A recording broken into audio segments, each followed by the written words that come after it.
There was no shortage of storylines after Auburn's first official spring practice. In the world full of podcasts, he's the undisputed heavyweight champion of hot takes, an Auburn sports homer, master of the boog, and message board legend.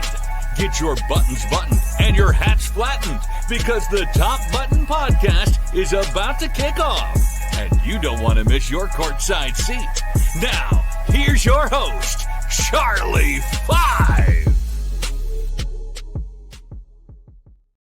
Yes, sir. We're back. It's another episode of the Top Button Podcast. I'm your host, Kyle Rush, a.k.a. Charlie 5, and we are ready to get after a happy Wednesday. Auburn opened its first official spring practice. Had one on Saturday, but their first official spring practice where the media could attend. Put the pads on. Hey, went ahead right out the gate. Put the pads on. Love it. Gotta love that. And typically you don't expect a lot of storylines, but Hugh did a press conference after the fact. Tons of stuff to talk about, including possibly the end of a very, very fun, family-oriented Auburn tradition. Maybe not end, but definitely restructuring big time. We'll talk about all that in just a second.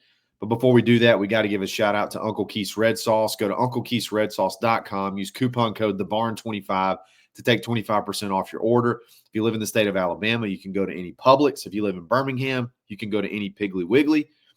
It's an Auburn family. You can support them. You can love them by checking out their fantastic salsa. It's just a great consistency, great flavor, a little southern kick to it. You can't beat it. The reviews have been outstanding. So definitely check them out. If you don't live near any of those stores, go online and save big. Uncle Keith's Red Sauce. It's good, y'all. The end of a tradition. The end of the little taste of football that we get to hold us over until fall. It seems like A-Day is getting the big kibosh. We thought next year might be the end of it, but I think it's going to go ahead and we'll get a little bit of a taste of it this year. But for the most part, A-Day as we know it, the televised event, the divide them up and play a game, even as weak or as, entertaining or not entertaining as it is, whatever the scoring system may be, A-Day is seemingly coming to an end, as they announced yesterday that there would be no A-Day as we know it. They would just have an hour-long practice followed by an autograph session. I'm not sure if that'll coincide or not coincide. I'm not sure if that'll take the place of Fan Day. That's typically in August. But yeah, it's as football changes, as college football evolves, the way we know things will evolve. Some of our favorite things may change. I don't know how big you were on A-Day. A-Day to me was really much less about practice. I've always thought spring practice was weird in general. It's just random. I know that we've done it forever. It's just random that you get just 2 weeks in the spring to, practice for nothing, basically. Practice and then, go on your way, and then you come back at the end of July and start practicing again. It's just kind of weird. I've always thought the timing was weird, but A-Day was about fans, man. It was a time you could get a glimpse, get a peek behind the curtain, get to celebrate your favorite traditions, get to come to Auburn if you're from out of town. A lot of times, hey, that's one of the cheapest times you can get your whole family into the actual stadium to see your team. It's not like it's just super attainable for everybody during the season. It's expensive. You could get a little glimpse of tailgating, get a little taste of tailgating, get you a Tiger walk in, go roll Toomer's Corner. Seems like with the way everything's going and the way everything's moving, it's just not going to be a thing anymore. it had become more of a practice anyway, so that's not going to be too much of a shock. But only getting 1 hour just kind of puts a damper. Makes it a long trip for just 1 hour. Now they are going to have activities. They're going to have an alumni flag football game. There's going to be a baseball game, I think, going on that weekend.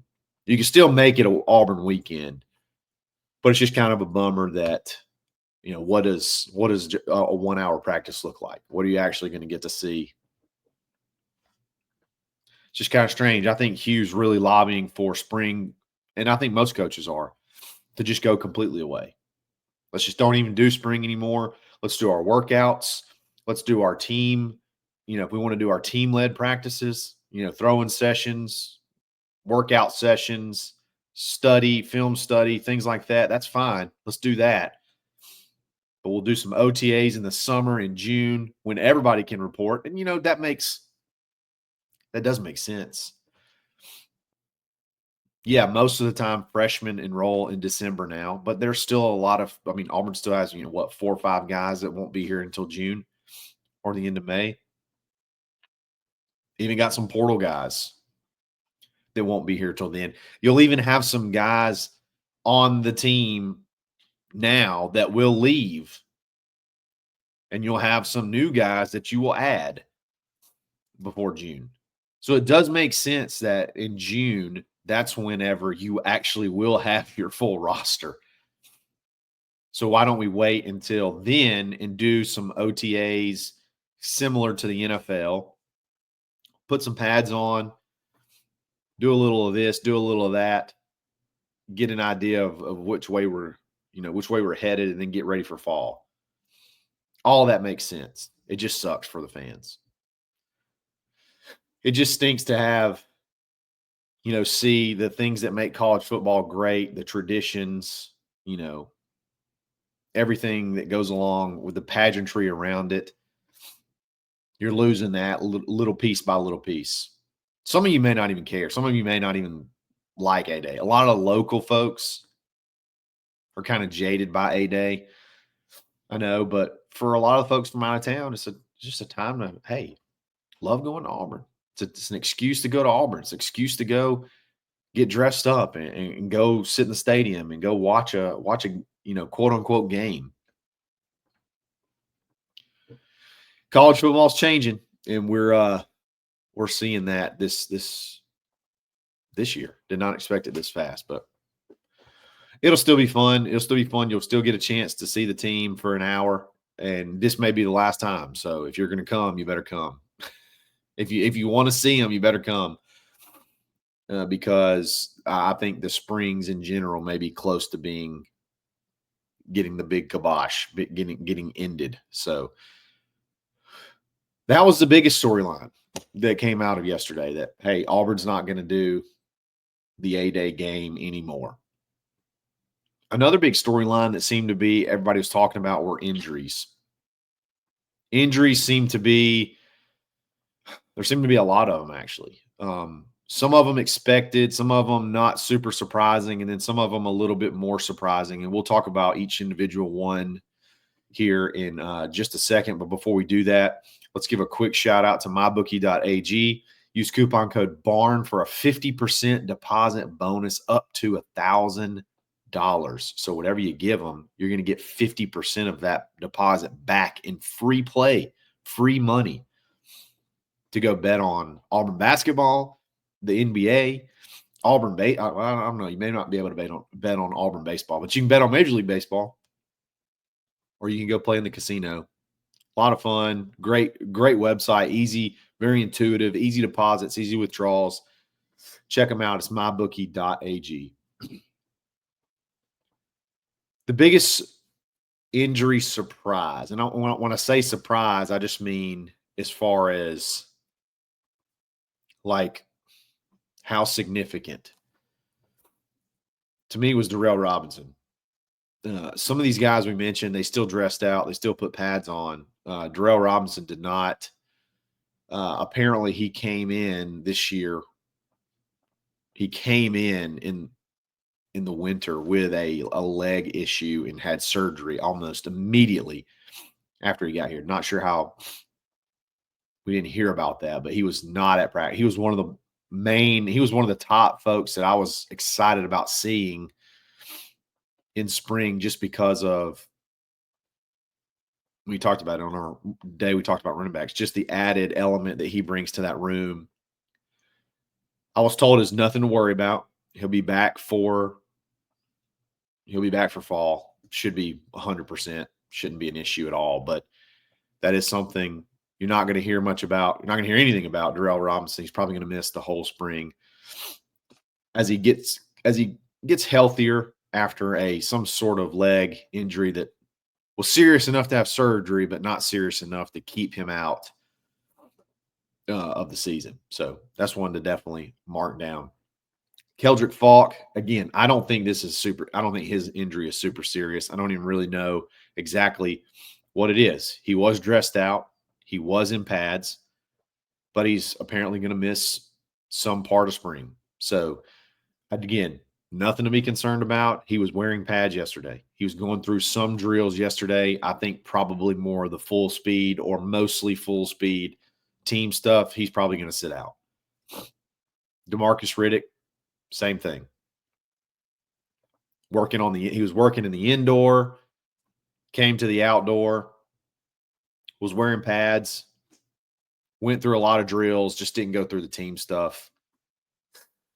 DeMarcus Riddick, that's going to be one that you're not going to hear much out of this spring. Champ Anthony, that's obvious, still coming back from that gruesome leg injury. He worked a little bit indoor, came outdoor. J.C. Hart was another one that is a little bit dinged up. This is a big spring for him. He really needs to be competing, but I understand if you're hurt, you're hurt.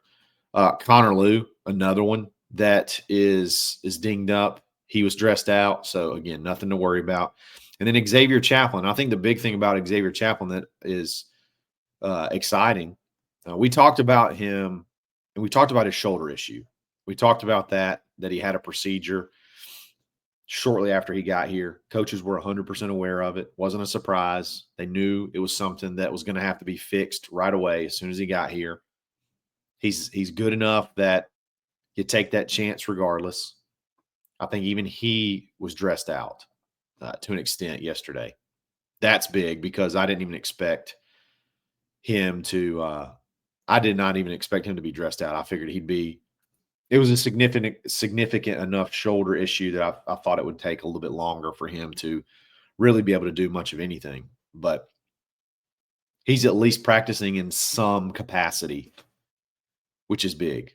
He's just going to be limited to how much contact he can have. And this is one of the things Hugh talked about, This is one of the things, this should be a time for those guys to heal, because if you think about it, all the procedures, all the surgeries that these kids have, they have those legitimately, like literally right after the season's over. And then you have to turn around and have some sort of practice, some sort of 2-week camp. And you're limited. You're limited with a lot of guys. You don't want to push them because they're still coming back from injury. But if you don't push them, what do you really get out of it? Do you really get anything out of it? Why go out there if you're not going to go hard? You know what I mean? So that part of it makes a ton of sense. The injury part of it does make a ton of sense, because this should be it is for the NFL too. This is like a rehab / healing / get in shape, ready for the grind that is to come, because it is a meat grinder when the season kicks off. And it kicks off before that. Because again, you can't halfway have football practice. You can't halfway block. You can't halfway tackle. Or you see halfway results when you get on the field. So this time that they look at, that they really want to be a time for healing, a time for getting healthy, it makes sense to want to push it back a little bit till June, to give these guys longer to get their bodies ready for the season. And It's hard to hold a practice when you got this many guys out. Like, you don't want to push DeMarcus Riddick. That linebacker room is there's some uncertainty there anyway. You don't want to push DeMarcus Riddick in practice in freaking March when it doesn't matter and there's nothing coming up for 6 months. You don't want to push him right now and make it to where something were to happen to where he's out an extended time in the fall, because he's going to be relied upon heavily. Same thing with Xavier Chaplin. Definitely same thing with Connor Lew. I mean, every guy we mentioned. Don't want to push those guys right now. It doesn't make a ton of sense. The biggest news, this is the opposite of an injury, is Alex McPherson seems to be, as of now, seems to be back. Someone asked on the Barn Takeover a couple of weeks ago, what were the expectations of Alex? And I said, honestly, I knew he had a procedure. It was really quiet on what the results were. And I said, hey, I would just prepare for him not to play. And then if anything comes out of it, it's a bonus. And not only did he come back to practice yesterday, Hugh Freeze says he's almost back to 100%. Whatever procedure that was done seems to have worked. And not only did it work, he's gaining weight. He's getting stronger. And I think Hugh said he did not miss a kick yesterday. Coming off the season we just had, that is something that is incredibly exciting.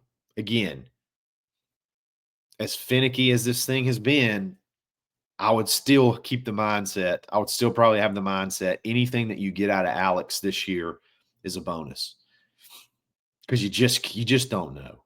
You just really don't know when he could have another flare-up. But we're going to keep praying and keep thinking and keep hoping that whatever's been done from a procedure standpoint is something that can be permanent, and it can be something that he can live with and live, a functional life and do what he wants to do, man. He wants to be a kicker. He wants to go to the NFL and play with his brother. Not with his brother, but play in the NFL like his brother. They're very competitive. He wants to be just as good as his big bro. And I think he has all the talent to be when he's healthy. Golly, what a great thing to hear.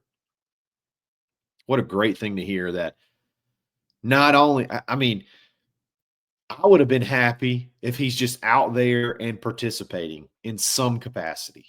But to hear that he's almost back to full health and he's not missing kicks, what a blessing, man. What a blessing for him. It looked dire for a very long time. To drop down almost under 100 pounds